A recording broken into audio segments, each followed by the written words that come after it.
in Shul this Shabbos. We're not reading it, but it is the Haftorah that's supposed to be said on for Bamidbar.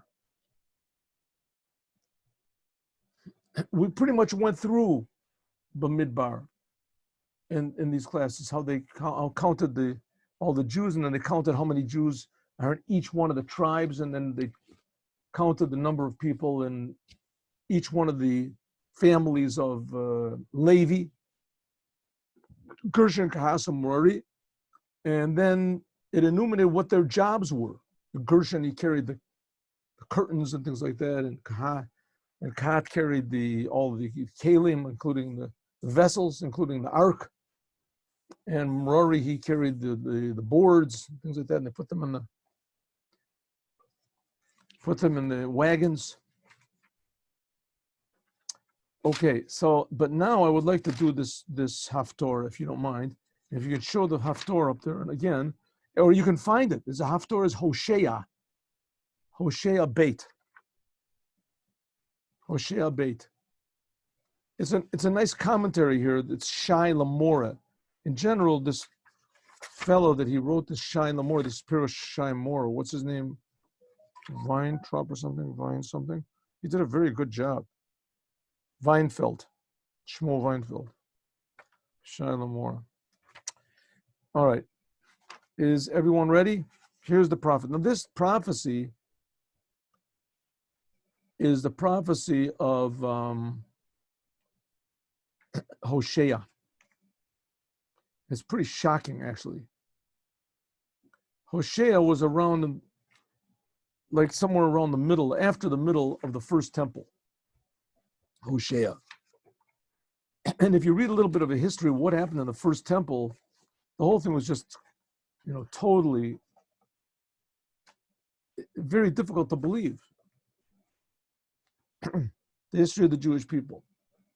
It's almost like reading, like English history, how this person killed this one and this one killed this, and there's all these factions and wars and collusions and mystery and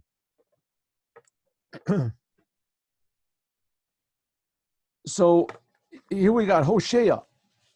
Now Hosea was this prophet right near right around the time of the destruction, I guess right after the Shalmaneser, Nebuchadnezzar, Shalmaneser came along and he took away the 10 tribes. And the Jewish people had been divided into 2 kingdoms. Bizarre. So here we got King Solomon. He built the temple, and then when King Solomon died, so his son took over, and his son was not a good king, Rehoboam, to the degree that all the Jewish people were really complaining. And a prophet came along, Achia Shiloni, and he came to Yerovam ben Nevat and told him that he should make a kingdom from the 10 tribes and leave Benjamin and Yehuda. They would be one kingdom, and his kingdom of 10 tribes would be the other. And immediately, as soon as he made this division, he decided that he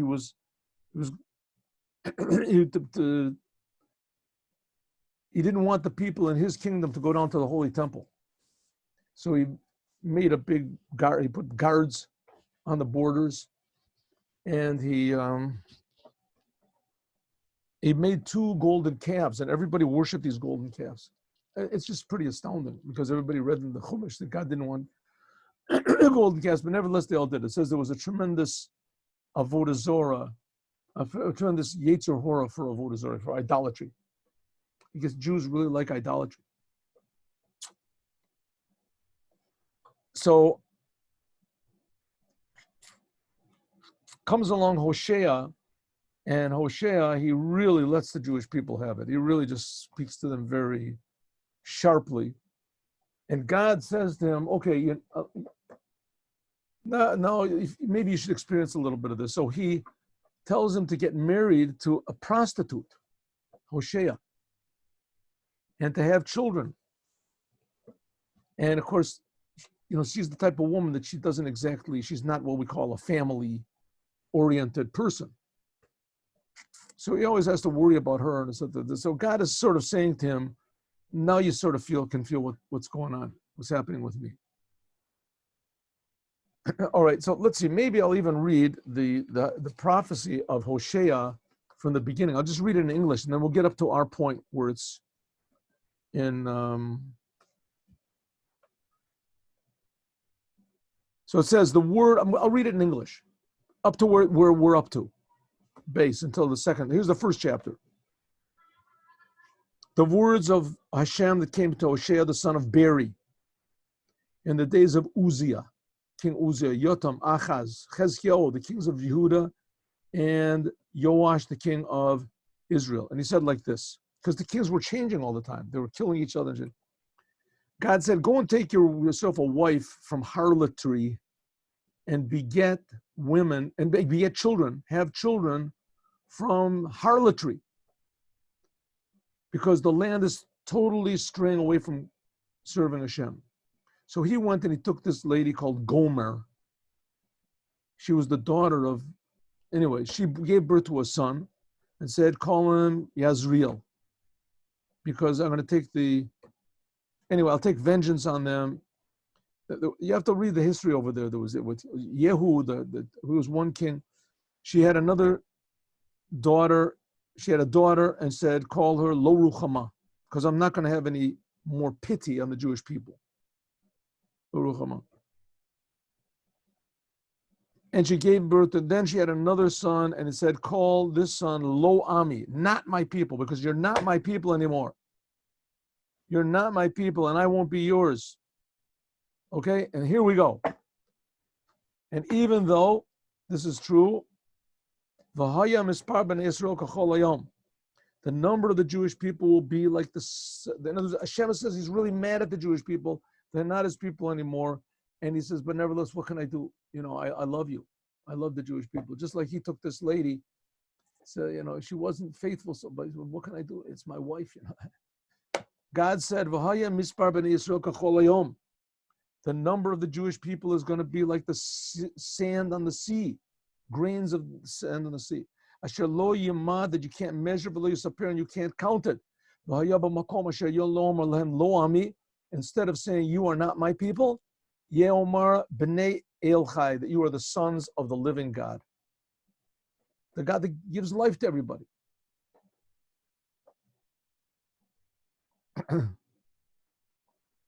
Okay, v'nikvatzu b'nei Israel.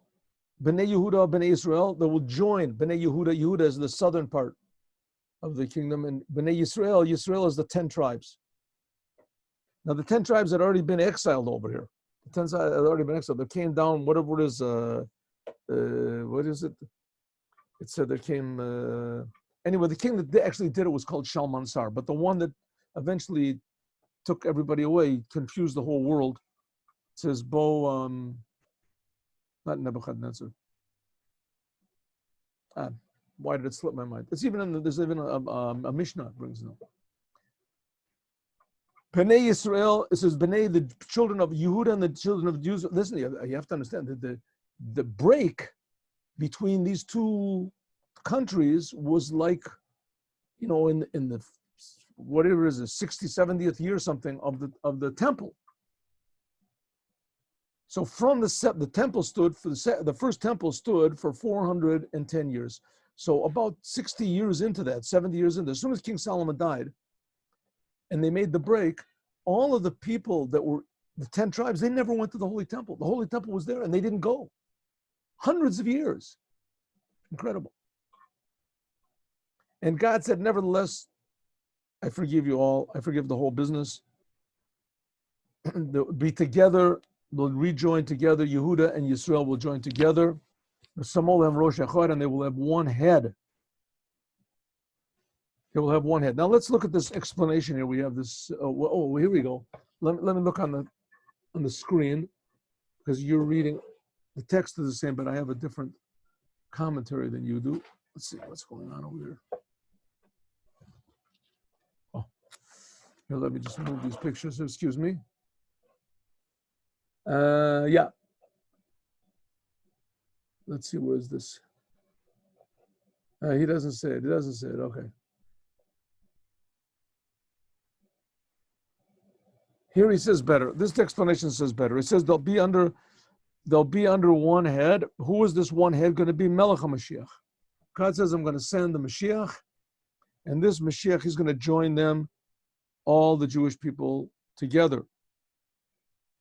For Alo Mina Oretz, and all these Jewish people will come up from the land. Ki Godel Yom Yizrael. They will come from the respective lands wherever they are scattered around the world. Ki Godel Yom Yizrael. Only the Mashiach is going to do this. It's not going to happen automatically. That the Jewish people are coming to Israel is a very nice thing. They've always been a Jewish people. It has absolutely nothing to do with the future redemption. Ki Yom Gadol v'Nechbad Yihiyeh Yom Kibbutz Yisrael, on the day when all the Jews are come together. Asher Hefitzam HaKodesh Baruch Hu, that God scattered them around. Kefazura Zoraim, like scattering seed al Pnei Asadeh, on the field. You'll say to your brothers, Atem b'nei Ami, you're my people. Atem b'nei Yeshuvo Lakium. I'm sorry, Yehuda uBenyamin. You, the sons of Yehuda and Benjamin, you will say to your brothers, which are the 10 tribes, She'em Ami, that you are my people, just like you. Even though the Hochel B'Golus, even though they went to exile, the 10 tribes were exiled like about 150 years before came along Nebuchadnezzar and destroyed the rest of the people. Sencherib, oh, that's the name I wanted. Sencherib came and he confused the whole entire world, messed the whole world up, put all the different countries in all different crazy places. But Sencherib was defeated, right? Sencherib, he tried to make a siege on Yehuda, and that was the whole story with Chazkiyahu Melech, that he went to sleep, and it was that happened on the first day of Pesach, it says. She halchu b'galus lefnechem, that the 10 tribes, they were taken in exile first, and afterwards they will all come back to do the Torah and the commandments. Now, what is he talking about? You have to realize this is talking about like 100 years before the destruction of the first temple, and we're still waiting for it today. We're still waiting for it today. This is like 2,500 years we've been waiting for this to happen. V'achotechem ruchama, and your sisters, the Nashim Shebe'eser Shvatim, and the women of the 10 tribes, I will say, Shirichem Hashem, that God did decide to have mercy on you. Ribu be'imechem ribo, says, fight with your mother. Khan Shava Navi, the prophet, is saying, he's going back. He was really nice up to now. He said nice things. Now he's saying, the tzaddikim, all the righteous people of the generation, also marivam kololas atzibur, start yelling and making a war against the people. Shenikra aim. They're called my mothers. They're the mothers to the sons. Shehem apratim shebetzibur. Because what's going on? What was going on over there? The Jewish people rebelled against God. Not only the 10 tribes, also the lower tribes also. There was also idolatry there. And say like this, Kihi lo ishti. The Jewish people, they are now no longer, prophets go to the Jewish people and tell them, listen, you're no longer married to Hashem. At the day of Matan Torah, when God gave the Torah, it says that God was the bride and the Jewish people God was the groom and the Jewish people were the bride. He said, go to the Jewish people and tell them, that's it. You're not my wife anymore. Va'anochi lo isha, and I'm not your husband. And I don't have to deal with you anymore. But taseh zununi mipaneh, she should remove her, how do you call it, her harlotry. Shalot tizba od paneh lezanu, don't paint her face anymore, etc. Lo yasu od masim raim. Right? Don't paint your face and go out in the streets. Jews, take off this makeup. Be who you really are. Don't disguise yourself as someone who you're not. And don't also put all sorts of, perfumes. take away, what is this talking about? Take away the idolatry from the cities. Take away the idolatry. Hopefully the Jews will start to realize this now. There's all these missionaries. The land is filled with missionaries. It's just terrible. It's amazing. It's disgusting. And their whole goal, right now, and they want to have a television program and all this, and they want to get the Jews interested in idolatry. They should all serve this person, forget the Torah. And the Israeli government is supporting them. So, I mean, this class is not for this, it's supposed to be Torah, but if you ever read and there's a book called Kuntras Umayan. Kuntras Umayan. You ever heard this Kuntras Umayan before? And over there, the Rebbe Rashab, tells over there what he thinks about Zionism. And, just so we don't get too bitter and listen to it, but he says basically that it's worse than Christianity. It's worse, more of a threat to the Jewish people than anything. So here we see the prophet is supposed to go and tell the people, get rid of your idolatry. Because if you don't, and he's making a metaphor, like the wayward wife, she paints herself up and goes in the street. Tell the Jewish people to stop it. Take off this paint and it'll be okay. Because if not, then I will remove her. I'll strip her naked in the streets. What does it mean? I'll take away all of my Shekhinah from them, so that they won't be unique anymore. Just like the day that they were born, the day they came out of Egypt, when they were in the desert.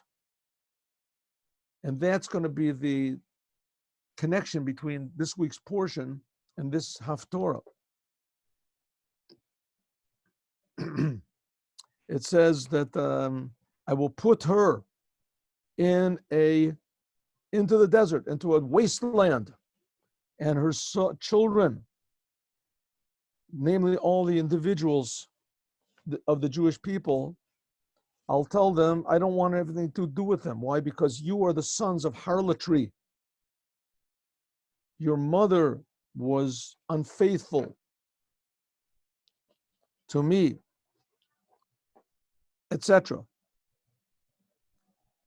He said, go back to your first husband, right? Until your first husband. In other words, I'm telling you, forget about all these men on the streets.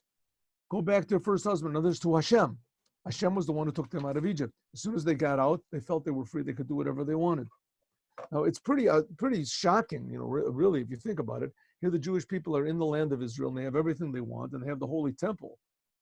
And and God is protecting them, and they just, as soon as they got a minute of freedom, they just all went berserk. They all went So a person has to have what's called mishmat atzmid. He has to have a certain self-regulation, not to follow his urges. Very necessary. And that's the whole idea of the desert, what he's saying. That's what he's saying, the whole idea of the desert. The Jewish people, if they don't do what Hashem wants, then it is like a desert. Then it'll just bring shame and this. But finally, in the end, so he ends up by saying, you go down to the last line, and it says, Arasticha li la'olam, I will marry you to me forever. Arasticha li b'tzedek o mishpat, I will marry you with justice and righteousness, with kindness, with mercy. Arasticha li be'emunah, with faith and knowing Hashem. And the other group, not Chabad, doesn't say this, but it's a beautiful thing that when they put on tefillin, they say, I will marry you. It's like putting a marriage ring. So Hashem is saying, don't worry about it. You should definitely worry about it. But after all, you're my wife, says Hashem, and I love you. And we'll make a new marriage like it was beginning. The Torah will be, again, alive. All the Jews will want to do every word that says in the Torah. And the land of Israel will be free of all this filth and scorpions and snakes and idolatry and other strange, bizarre things.